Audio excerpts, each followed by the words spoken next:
Hi, my name is Ken Assison, and this is a walkthrough for people using Androids or iPhones for the first time going through after you have uploaded or transferred your data to Microbiome Prescription.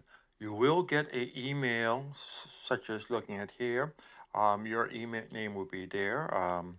Now, what we have is in the message is clicking this link will log you on automatically. So you just click the link, and it will go over to the site, log you in, tell you logged in, or perhaps if you tell it to skip the page in future, go directly to my profile. You will see your sample, or if you have more, you could have a choice of picking more. In this case, we have one sample only. And now you have information available. One of the information you have available is whether or not you have a statistically normal or abnormal microbiome. In this case, we see a chi-square value of 57, which means it is definitely abnormal. The value needs to be down to about 14 or less for it to be deemed to be a truly normal microbiome. You can see the pattern that what happens is you have a whole bunch of bacteria where you are at the top end of the scale. You're at the 99th percentile. That is, these bacteria, 90% of people or 99% of people have less bacteria of this particular type than you do. And then for the 0 to 9, those which are a low amount, you have very few. This combination, going through some statistics, ends up with a what's called chi-square value. In this case, is 57, which is generally viewed unhealthy. Now you can also go and look at the quick health analysis. Health analysis first gives you the anti-inflammatory bacteria, which is a total of the bacteria known to reduce inflammation in the body.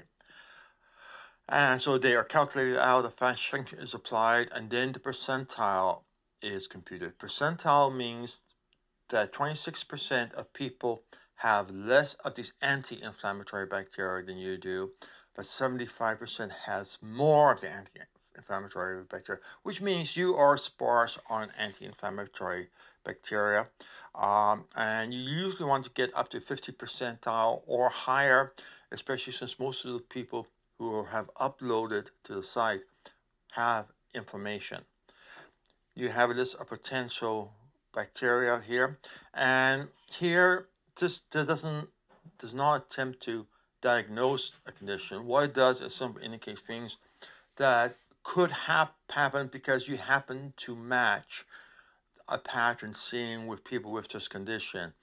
The microbiome shift does not produce the condition, it may contribute to it, or in some cases the condition creates a shift.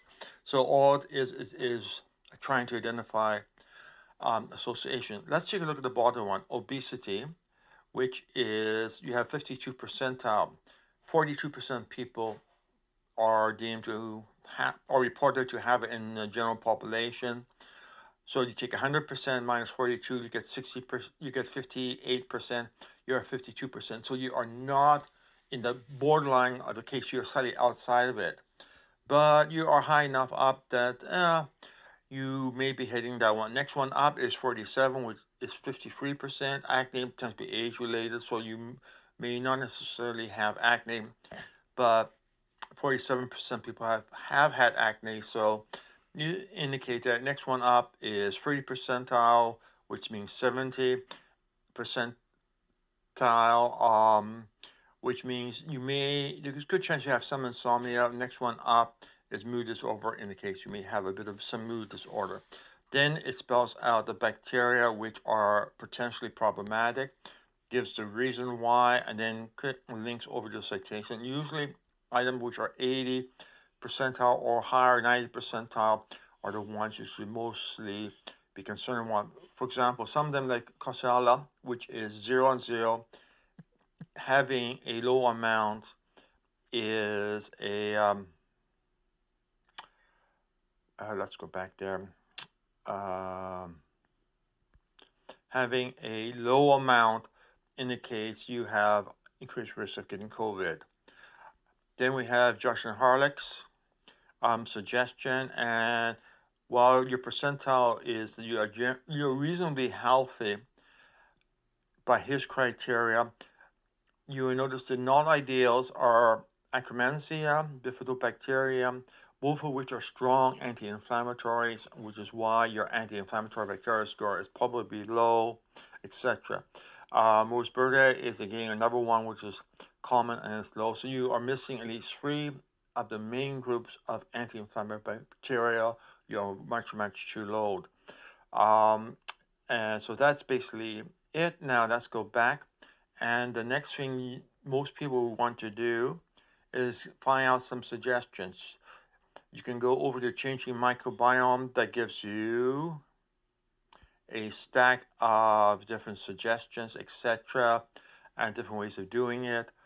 But that's probably better done on a Apple or a Mac or a Windows PC. You can work from it here, but for this quick introduction for a phone user or Android user, we're going to go to My Profile back again. And we're going to just click, first we're going to click Update, which will go and let's actually do it. It makes sure that all the percentile rankings are absolutely up to date with the latest thing.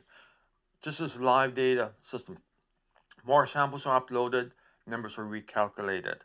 So that's basically it. And now it comes back to the page and just give me suggestions, goes and computes suggestion using 4 different sets of rules to select which bacteria you probably should modify.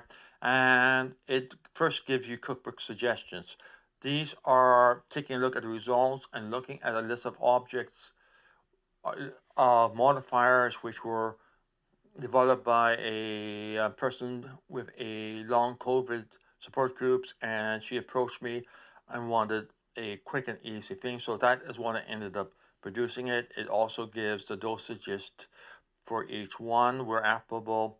So it is the quick and dirty if you don't want to know anything more. However, sometimes you or perhaps a physician wants to know more technical detail. For example, which ones is highest priority, which one is lower priority, and you can now get the whole list. The list goes down, and it's actually a long list. It's 1,800 items, and it's all ranked order based on the confidence that it will actually cause a shift in the right direction or wrong. If you click that a second time, it goes negative, and you see things which are probably going to push you in the wrong direction in terms of microbiome. In general, a rule of thumb is you want to take half of that number, which is 290, and things which are above 290 in this are things you should pay attention to. Items below 290 probably are not worth spending a great amount of concern about. Similar for the negatives, anything less than half of that, which is minus 250, are things you probably should take a look at reducing or avoiding. So first thing on the list is Lactobacillus casei. Common way of getting that is actually a probiotic drink called Yakult, Y-A-K-U-L-T. It's a well-studied species. And then you have a bunch of things. You notice a bunch of things for prescription antibiotics. You may not be interested in going through the whole list. You may want to go over and do something like, hey, just show me which probiotics I should be taking, and now you get a list. Remember, the cutoff point was 290, so we have 3 probiotics which definitely makes the list, and we have a bunch of probiotics which, again, for this one is about 250, which you should not be taking. So you may want to go through and stop some of your antibiotics because they may not be the appropriate ones. Then you have things like amino acids, melatonin supplements, glutamine are there, and actually positive with 290, which gives, we only have 2 things clearly in that group. Diet style, gluten-free diet, and everything else is below the threshold. And animal-based diet here are high milk fat diet, low protein diet, all of those are things to be avoided. Again, these are suggestions. We can go over to food and spices. Pulses, pectin, fish oil, high red meat, vegetarians are to be avoided. And first thing is caffeine. Remember, 298 is a cutoff point. We have we have gluten, which is actually deemed favorable, and we have gluten-free being also favorable.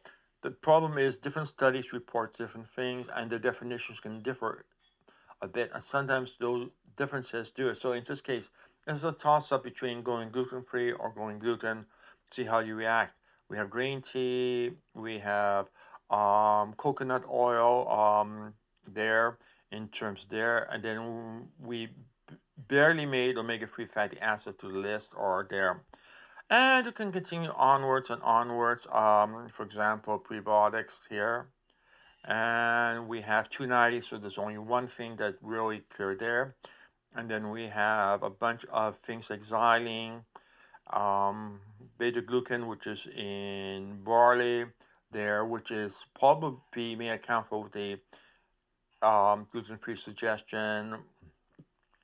And we have a bunch of things there. So that is basically the long and the short of it. And there's a bunch more, but that is a quick intro to see your results after you have logged in. You can go in and do a whole bunch of additional ways of changing it. For example, if you happen to have something like acne, you can go in there, and then what you do is you just go down to the bottom, get suggestions, and you'll get the suggestions and the bacteria. In this case, there's only two bacteria which have the same pattern that studies have, so it's not necessarily a good match. It now gives you suggestions down here, things to take, and so on. But if you go back to changing my microbiome, you'll find that it is added to the consensus package. The first four of them were from just give me suggestions. You did one, the custom one, it now gets added in. So now you can add in and see if that changes anything. And doesn't change anything particularly much. We see that all five says that four says this particular one. The fifth one doesn't come up to any conclusions. So it probably means because there's no information to work from. Okay, I think I'll shut up now and get this up online.